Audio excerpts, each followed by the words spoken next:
초대교회 공동체가 구제 문제로 상당한 갈등에 빠졌습니다. 이 갈등은 급기야 원망으로 퍼졌고 상당히 교회가 어려움에 처했습니다. 원망이 어디 있느냐? 이 원망은 구제를 하는 사람, 즉 주는 사람에게 있지 않고 받는 사람에게서 있습니다. 항상 원망은 받는 사람 쪽에서 나타나는 경우가 굉장히 많습니다. 그 근원지는 헬라파 과부들이었습니다.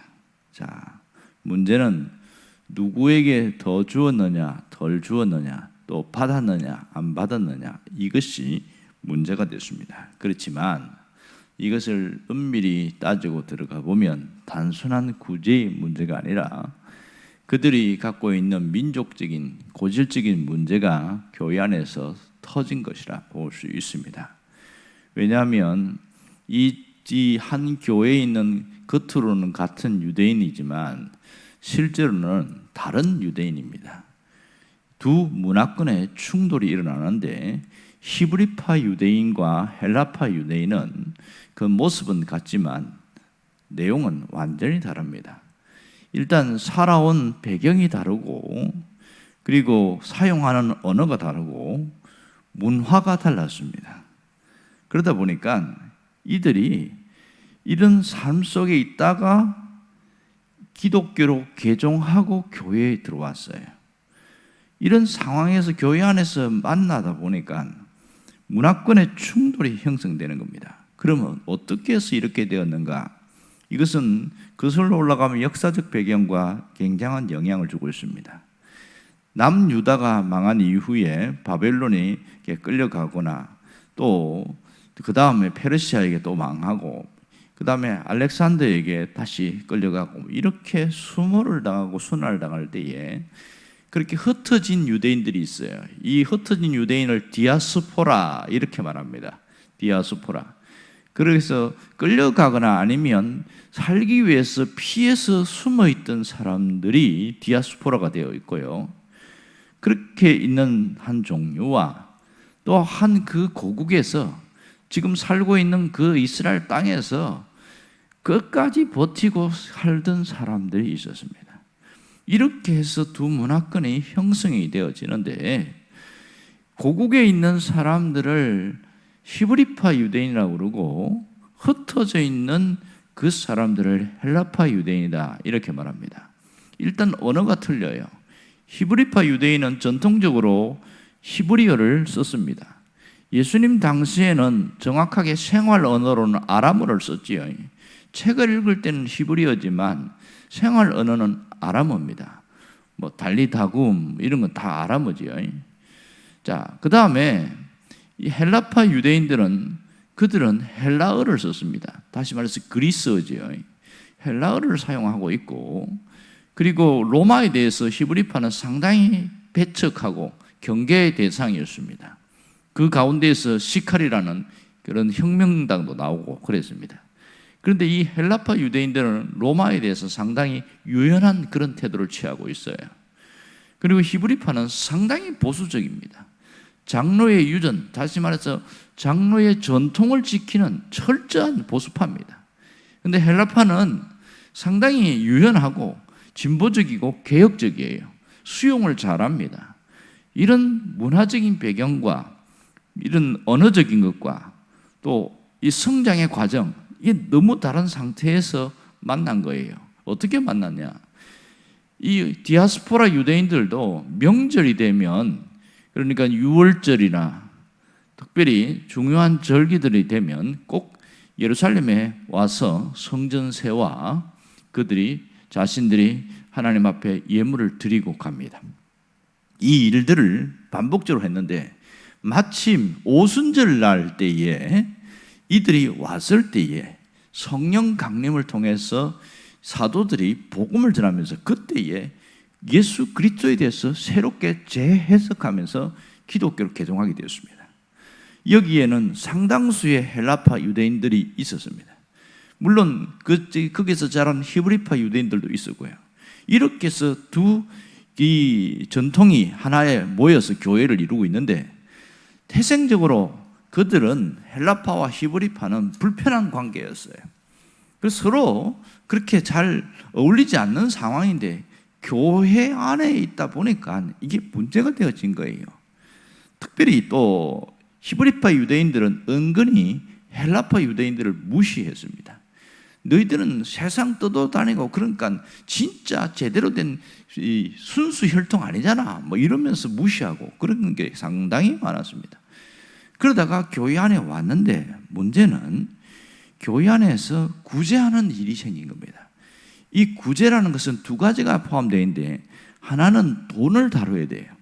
또 그리고 하나는 식량, 물자를 다루는 이 두 가지 일을 해야 되는데 그 일을 누가 하느냐? 사도들이 하는 겁니다. 왜냐하면 처음부터 교회가 형성되면서 조직된 거 아니니까 그 일에 중심적으로 하는 사람이 사도들이었습니다. 문제는 이 구제가 매일 구제라는 겁니다. 원래 이스라엘 백성들이 구제할 때는 일주일에 한 번 합니다. 금요일 날 북을 치면서 쭉 돌면서 이렇게 각자 자발적으로 이렇게 내릴 수 있도록 하면 그걸 가지고 한번 구제를 하고 이렇게 하는데, 그런데 이제 헬라파 과부들이 들어오다 보니까 이들은 살 집도 없죠, 친척도 없지요. 그러니까 굶어 죽게 생긴 거예요. 그들을 위해서 매일 구제를 하게 된 일이 그게 선례가 되어졌어요. 자, 히브리파 이 과부들에게는 일주일에 한 번씩만 합니다.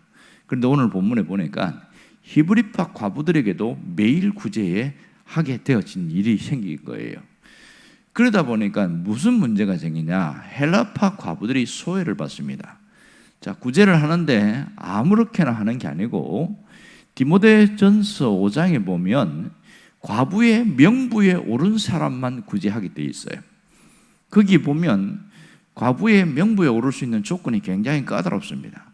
하나는 하나님에 대하여 열심히 있는 사람이고, 그리고 교회에서 기도하고 봉사하는 일을 할 수 있어야 하고, 또 친척이 없어야 돼요.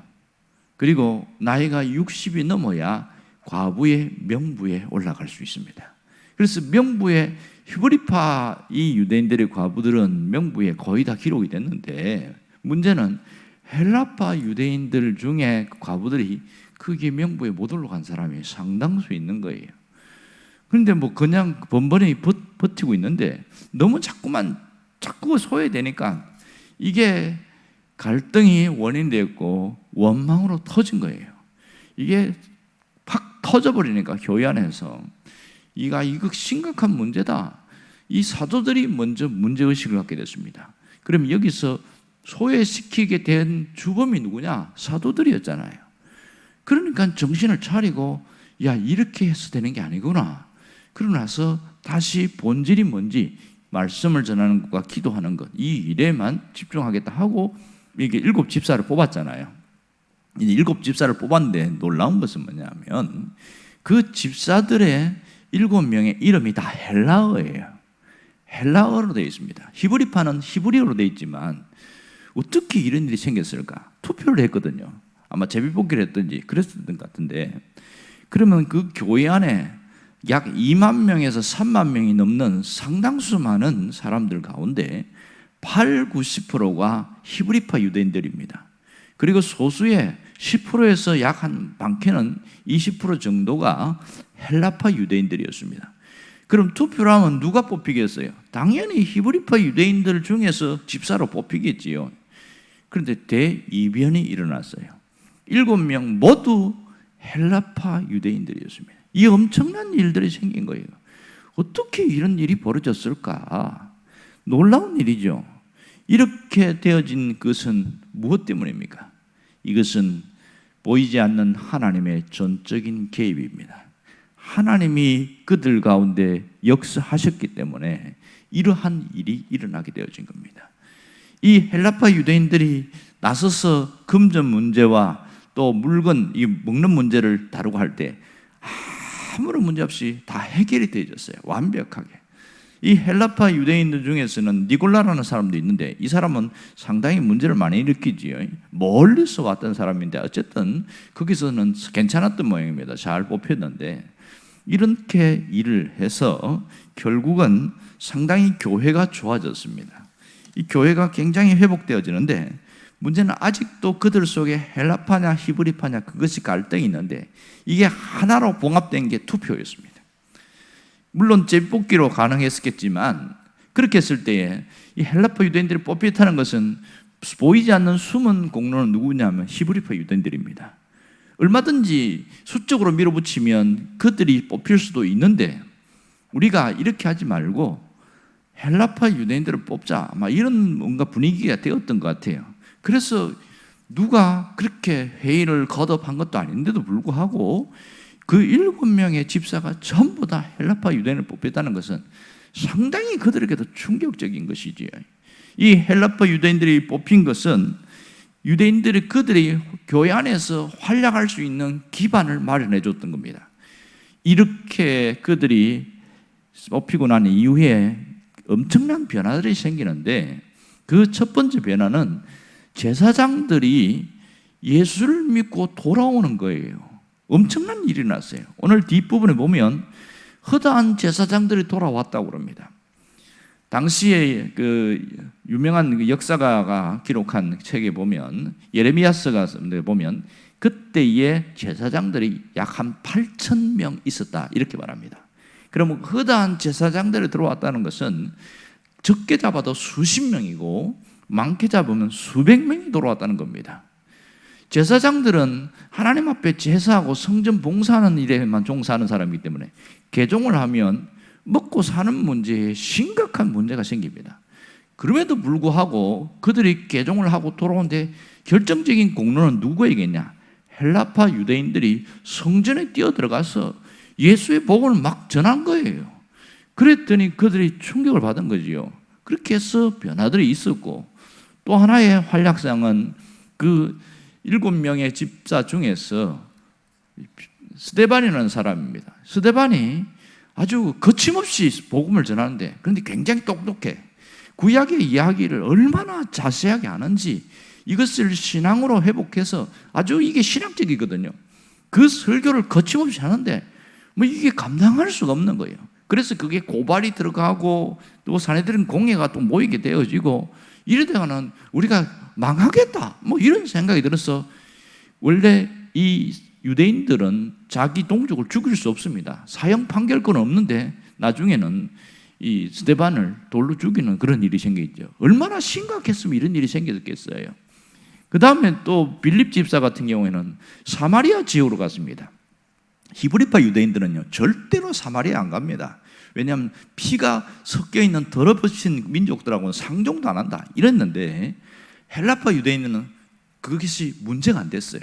처음부터 태생적으로 이방인들과 같이 살다 어울리다 보니까 또 사교성이 굉장히 좋아가지고 적극적으로 움직이고 그러면서 사마리아에 가서 복음을 전했더니 엄청난 부흥이 일어나고 또 성령의 강권적인 역사로 또 에디오피아 내시를 만나서 그래서 세례도 주고 그래서 그 한 사람 때문에 에디오피아가 복음화되는 많은 엄청난 일들이 일어나잖아요.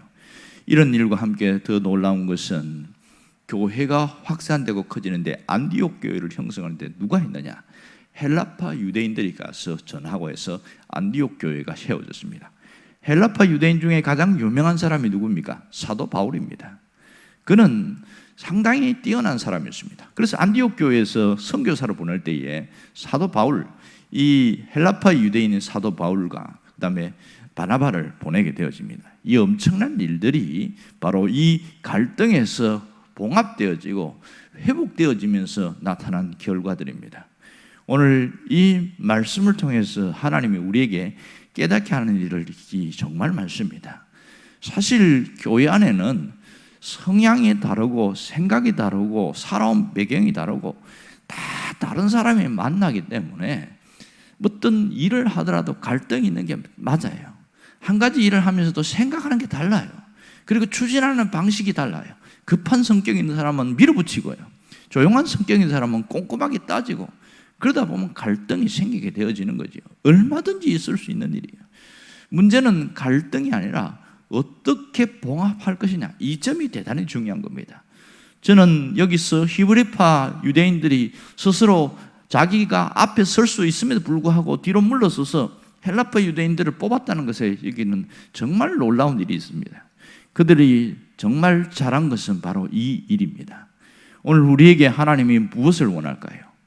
잘하는 것보다 더 중요한 것은 화합이라는 거죠. 이 화합을 위해서는 하나됨을 위해서는 뭘 해야 되느냐? 먼저 상호 이해와 상호 존중이 필요하다는 겁니다. 이 것이 항상 원칙이 돼야 돼요. 나보다 낫지만 내가 잘할 수도 있지만 그러나 상대방을 이해해 줄 줄 알고 또 존중해 줄 줄 아는 것, 이것이 교회의 하나됨입니다. 언제나 그리스도를 중심으로 우리가 하나 되어야 됩니다. 여기에는 나를 주장하지 않고 그리스도를 드러내는데 하나 될 수 있는 비결이 있습니다. 언제나 내 뜻보다는 주님의 뜻을 앞세울 때에 하나 될 수 있고 이해할 수 있게 되어집니다. 그래서 교회가 좋아지는 겁니다. 예루살렘 교회가 어려웠을 때에 누가 예루살렘 교회를 도운 줄 아세요? 흩어져 있는 헬라파 유대인들이 세운 교회들, 빌립보 교회나 데살로니가 교회나 그 수많은 교회들이 헌금을 해가지고 그 사도 바울이 그 헌금을 갖고 예루살렘에 가는 일들이 생기고 그런 일들이 여러 번 있었잖아요. 이런 일들을 보면 서로 하나 될 때 하나님의 교회는 부흥됩니다. 자, 먼저 나 자신부터 편견과 생각을 버리고 교회 안에서는 그리스도를 중심으로 서 있으려고 하는 그 마음이 대단히 중요합니다. 언제나 우리가 하는 일의 끝은 하나님께 영광이 되기 위한 것이기에 내가 잘할 수 있지만 내 주장보다는 주님을 앞세우는 일에 나를 내려놓는 것, 이것이 정말 중요합니다. 여러분들이 언제나 이런 생각을 갖고 있으면 여러분들 덕분에 교회가 건강해지고 교회가 든든해진다는 것을 잊지 않기를 주의 이름으로 축원합니다. 기도하겠습니다.